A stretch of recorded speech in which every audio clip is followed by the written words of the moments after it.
गुरुजन, विद्वान महापुरुष, सभी प्यारे बच्चों, अभी आपको बहुत ही अच्छा एक ऐसी संस्कृति जिसको हम भूल चुके हैं, हमारी भारतीय संस्कृति जिसमें माता पिता और गुरुजन, गुरुर ब्रह्मा गुरुर विष्णु गुरुर देवो महेश्वर, गुरुर साक्षात परब्रह्म तस्मै श्री गुरुवे नमः।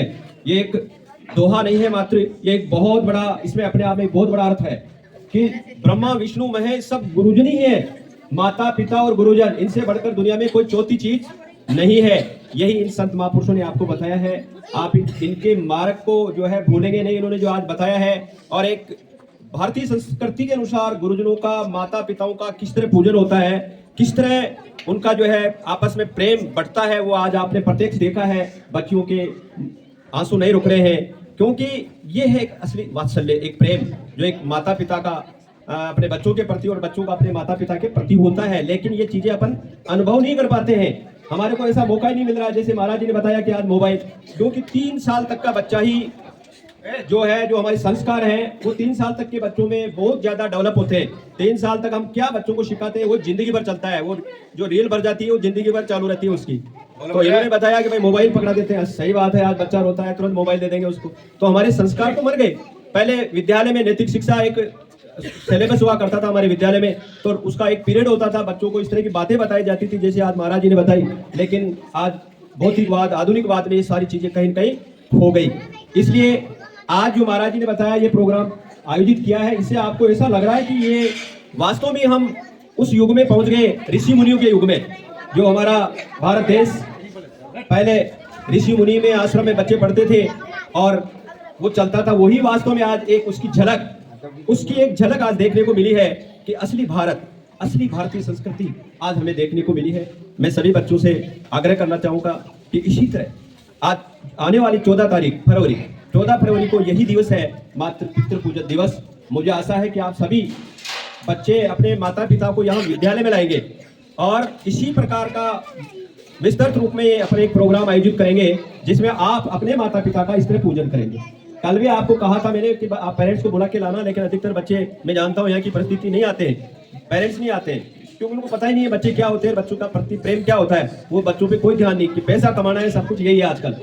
इसलिए मेरी रिक्वेस्ट है सभी बच्चों से कि 14 फरवरी को आप अपने माता पिता को विद्यालय में लाएंगे। जैसे आज बिल्कुल एक भारतीय संस्कृति परंपरा के अनुसार गुरुजनों का आपने पूजा किया है, डेमो, या आप डेमो किया गया है कि इसके अनुसार आपको उस दिन ये आयोजित करना है।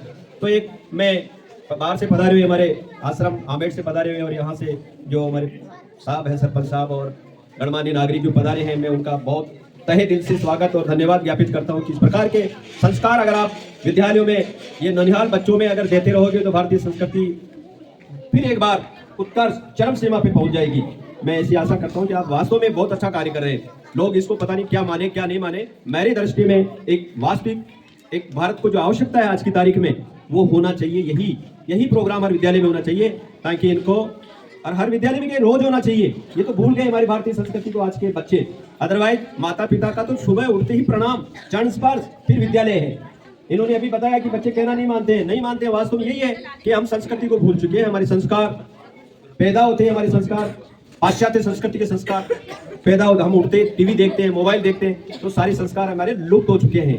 इसलिए आज का जो आपने बच्चों ने इतना टाइम दिया है, उसका मुख्य उद्देश्य यही है कि जो महाराज जी ने आपको बताया है, जो संस्कार आपको दिए हैं, इनको आपको बढ़ाना है, इनको दिन और रात चौगुना करना है और हमारी संस्कृति को जीवित रखना है। संस्कृति नहीं है, वास्तव में एक जीवन है, एक जीवन जीने की कला है। माता पिता और गुरुजन, चौथी कोई दुनिया में चीज नहीं होती है।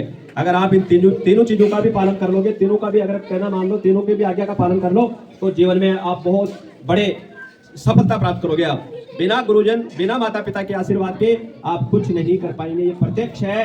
भले आप कितने पैसे कमा लो, लेकिन आपके पैसे और आपकी लाइफ ऐसे चली जाएगी जैसे पानी बहता है ना, मटकी फूट जाती है, पानी बह जाता है, किसी दिन ऐसे ही चली जाएगी। सार्थक है तो ये है कि आपके दिल में ऐसा प्रेम हो अपने माता पिता और गुरुजनों के प्रति कि जो है देखने वाले हमारे दंग रह जाएं। हमारे जो पाश्चात्य संस्कृति के लोग आकर के हमारे लोगों को गलत शिक्षाएं दे करके कई प्रकार के धर्मांतरण करते हैं, कई प्रकार की विचारधाराएं उनको दिलों में डाल देते हैं और उनको मान लेते हैं। तो प्यारे बच्चों और सभी शिक्षक साथियों, मैं आप सभी से निवेदन करूंगा कि जो आज एक झलक मिली है वास्तव में हमारी ऋषि मुनियों की परंपरा की, इसका आप पालन करेंगे। अपने घरों में भी बच्चे भी अपने माता पिता को कहेंगे, और कहेंगे नहीं आज से, जैसे यहाँ बताया, अरे आप भगवान के सामने, मूर्ति के सामने पूजा करते हो, तो आज से बड़े बातें नहीं, आज से थोड़ी ये परंपरा और डालो कि सुबह स्कूल आने से पहले इस तरह अपने माता पिता, आपके पास पुष्प न हो, आपके पास दीपक तो जरूर मिलता है घर में, तो कम से कम अपने माता पिता की रोज आरती करके उनसे आशीर्वाद लेके विद्यालय आओ। फिर देखो आपके जीवन में कितनी प्रसन्नता, कितनी उत्कर्षता और कितने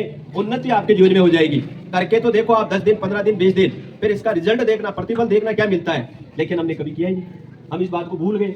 अब ये तो आज आ गए, 12 महीने में एक दिन आते हैं, बता गए, फिर 12 महीने बाद भूल जाओगे। और हमारी तो क्या है, हमारा भी कर्तव्य है कि हम आपको ऐसी बातें रोज ही बताता हूँ मैं तो प्रार्थना में, बेटा ऐसे करना, ऐसे करना, हम संस्कृति को कैसे जीवित रखना है, माता पिता गुरुजन जीवन में कितने महत्व के हैं, ये सारी चीजें आपको बताई जाती है।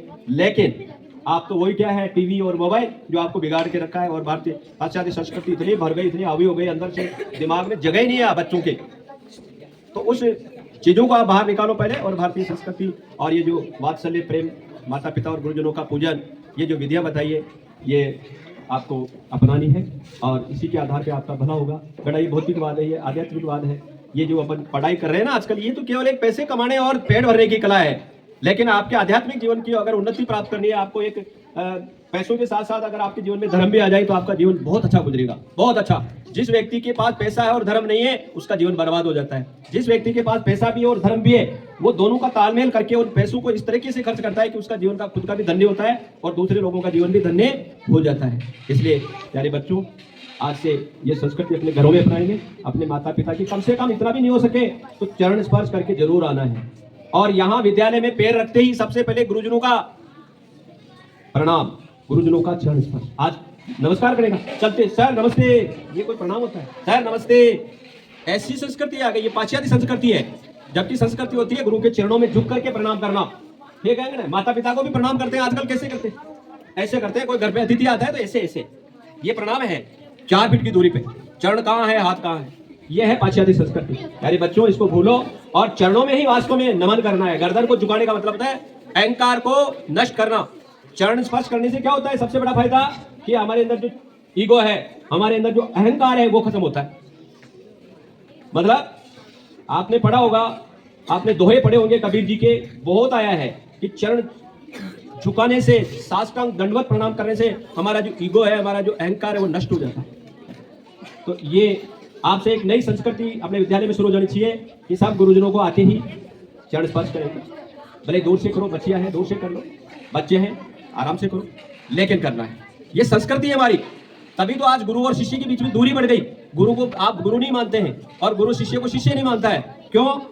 कि आपकी जीवन शैली बदल गई। आपका अभी बता रहे थे महात्मा जी कि भाई कैसे मूर्तिकार मूर्ति को बनाता है घड़ करके, तो गुरुजन का भी यही करते हुए कि मूर्ति अच्छी बने। एक पत्थर होता है, उसमें से वो भोलेनाथ की मूर्ति बना सकता है, वो चाहे तो एक राक्षस की मूर्ति भी कर सकता है। उसमें से पत्थर है, वो तो गढ़ना टीचर के हाथ में, हम कारीगर हैं। तो आप अगर गढ़ना चाहेंगे तो आपके गुरुजन आपको ऐसा स्वरूप आपको देंगे कि लोग जैसे दर्शन करने आ जाएंगे। जैसे भगवान राम का सब लोग दर्शन कर रहे हैं आज, है ना? ऐसे आप में से भी एक ऐसी मूर्ति प्रकट होगी कि सारी दुनिया आपकी जय जय करेगी। जय अभी 4 बता रहे थे कि माता पिता और गुरुजनों का पूजन करने से 4 चीजों की वृद्धि होती है।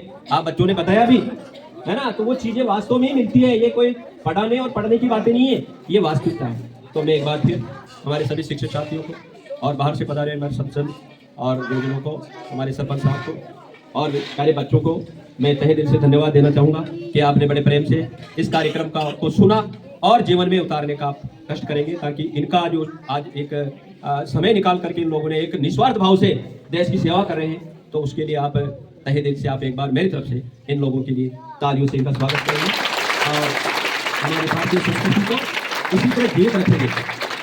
बस सार्थक तभी होगा बेटे जब इनकी बताई हुई बातों का पालन करेंगे। ठीक है कि नहीं? इसमें कोई गलत नहीं है, कोई 1% ये नहीं है कि नहीं गलत चीजें बता रहे। ये बहुत अच्छी चीजें हैं आपके लिए, आपके जीवन के लिए। ठीक है कि नहीं? इतना समय आपने दिया तो उसका सार्थक तभी होगा जब आप जीवन में इन बातों को उतारेंगे। और मैं तो इन संत जनों से भी यही रिक्वेस्ट करूंगा कि वास्तव में आप देश के लिए बहुत अच्छा कार्य करें और आने वाले समय में इसी की जरूरत है। आप ऐसे नौनिहाल बच्चों को ऐसे ज्ञान देते रहें ताकि इनको ये तो पता चले कि माता पिता और गुरुजन होते क्या है। ठीक है, बहुत बहुत धन्यवाद सर।